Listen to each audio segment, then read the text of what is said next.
10,000 kata 15,000 kata 20,000 mago te nitie chik.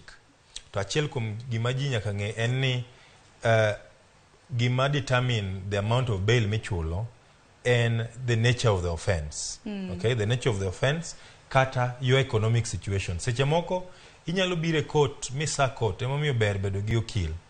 Seche moko inyalo bire court mi explain ne court ni ang'eni ondikna charges mar 500,000 lakini an bail manyalo kata kalure gi shida manago an gi shida machal kama bail manyalo en pesa machal kama.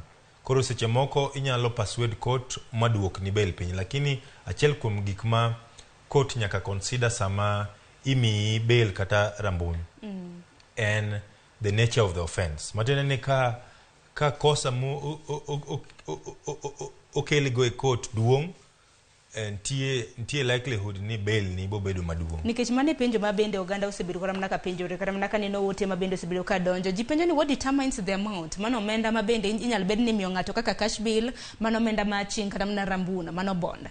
Nikech kinde mosekalo kwa neno kata mana jotelo mopogore ma bende no maki. Ki compare jotelo gi jong'anyo mamoko. Ang'eni jotelo mag Azimio moko kuom gi bende no maki, ma bende moko kuom gi osewe thuolo gi cash bill kata mana bonda mana kisewachono. Ineno ka jotelo imiyo 100,000 japiny imiyo kata mana 30,000. Kamano. Koro ntie gigo mang'eny ma determine the amount of bail mabedo set.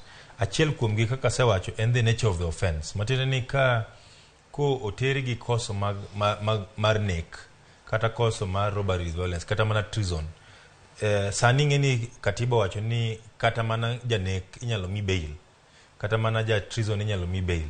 En mana ni koro janek inyalo mi bail mang'eny. Koro achiel kuom gik ma determine wechego en the nature of the offense. Mar ariyo gima determine the amount of bail michulo en kaka ng'ama okele court ni. For example, kidhi e court to nyiche be kogoli e court wawinjre. Matene ni nyiche in e court kendo no mi bail mar 10,000 kendo ichaki dhi timo makosa moro kendo ochako mi mar 20,000. This time kibire court tibo mi mang'eny nikech part of bail and also to ensure ni bo attend court. Okay? Koro bolure ni didi mise bire court. Okay? Momi seche moko prosecutor ipenjo gani ng'ani osetimo makosa didi kata is he out on bail kendo. Mara dek ming'iyo en your wanyalo wacho ni ability mari. Awinjire nikech kaka ne wasewacho ni bail is to ensure ni you attend court. Koro ka ng'ato ilo josiasa ma wan go oko kae ka wang'eni gin gi pesa. Okay? Wang'eni gin gi pesa kendo pesa gi ng'eny. To ima kete e bail mar 2,000.